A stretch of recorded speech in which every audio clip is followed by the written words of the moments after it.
Hey guys, it's Teacher Courtney here.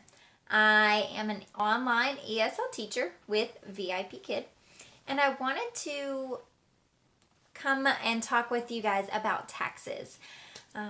If you are in the process of working with an online ESL company, you may have seen or read about or learned about the taxes. So I wanted to kind of break that down. I am not a tax preparer. I did not go to school for tax purposes or for accounting. So this is just information that I am bringing to you of what I know. I have done my taxes at home with my husband, and we own a small hauling company where we live. So we have done our own taxes for 6 years, and we've been doing, so this coming up year will be the 6th year that we've done it with owning a business. So I'll kind of break all of that down for you guys and give you my information that I have learned over the years and kind of share that with you so you know what to expect. So when you start, you are a 1099 independent contract worker with VIPKid or with any other online ESL company. So what that means is when you are hired as an employee, you fill out the information, you're just a regular employee, and you get your W-2 at the end of the year, usually in January, February, somewhere around there. But with a 1099 independent contractor, you are going to get a W-9. So they will send you the information that you need, but they are not pulling out any tax. No taxes are coming out. So if you live in a state where you have a city tax and a state tax, that would be impacted. I am from Tennessee, so we just have our state tax.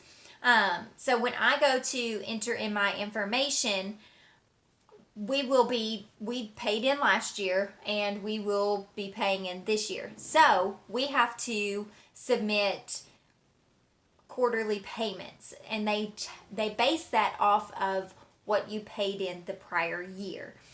So how that works, if you have a spouse who works outside of the home and is an employee, their income and the taxes that were taken out for them will probably compensate for the taxes that didn't get taken out for you. So you may file and not owe anything, or you could still get some back depending on the tax bracket that you're in. For me, we don't pay in taxes because we're not an employee. So my husband doesn't pay in any taxes except for the quarterly taxes. So if you didn't pay in last year, don't worry. You're not going to have a penalty for not paying in quarterly this year. So they base it off of your prior year. So if you didn't owe anything then you aren't expected to pay in quarterly, if that makes sense. But if you have to pay in for the 2019 tax year, then in 2020 you will have to start paying in quarterly, if that makes sense. So they suggest that you save 30 to 35% of your income. So when you get paid with VIPKid, when the check comes in, they want you to take 30 to 35% of that and just go ahead and save it. That way, at the end of the year, when you get your W-9, when you file, if you have to pay in a lump sum, you have a cushion there that you can use to pay it. Okay, so that's why that's why they request or they encourage you to save that. So that way, if you do file and you owe a couple of thousand, you're not freaking out because you don't have it. But if you saved it along the way, then you are good. If you don't have to pay in, then you just have a nice savings that you can save for next year's taxes, or just save for a rainy day. Just keep it in a savings. But that is my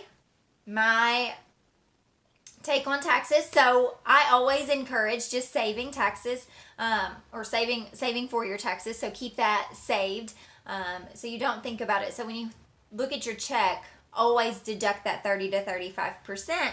That way you're not thinking, oh, I got $1,400 this check. Go ahead and take that out so you're not not already clumping it together.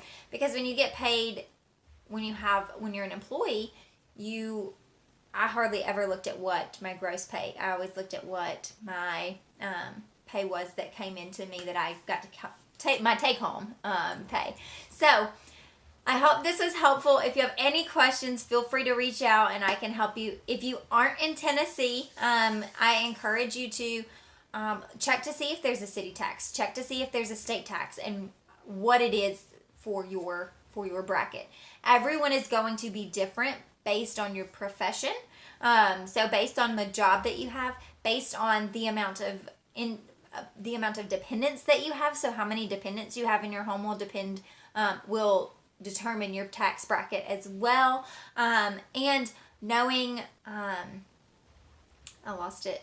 If you have a spouse that's working, that can play into your tax bracket as well. So all of that is going to go into consideration. So my tax, what's happening for me and my tax situation will be different from anybody else's. So this is just my take on that. I always encourage and always suggest saving that, because it's better to have it and save it in case you do have to pay in, versus if you just go ahead and use it and then tax season comes around and you have to owe in and you don't have anything saved. And that kind of puts you in a pickle in that situation. Winter's always a crazy month or crazy season for my husband's business. So going ahead and saving while we're busy will always be beneficial for us in those winter months when our hauling business isn't as busy in the summer and the spring. So I hope that's helpful. If you have any questions, feel free to reach out to me. My email is teachercourtney@VIPKidcareer.com.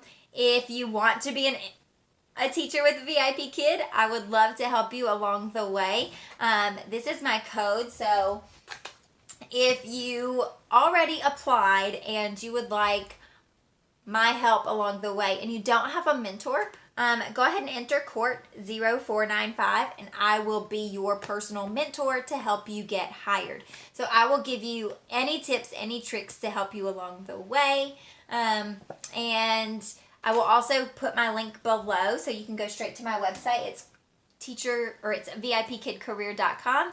If you go straight there, you can go ahead and start the process to getting hired, and I will be notified as soon as you do enter in your information, and I will track your progress along the way as well. So anyways, until next time, guys, happy teaching.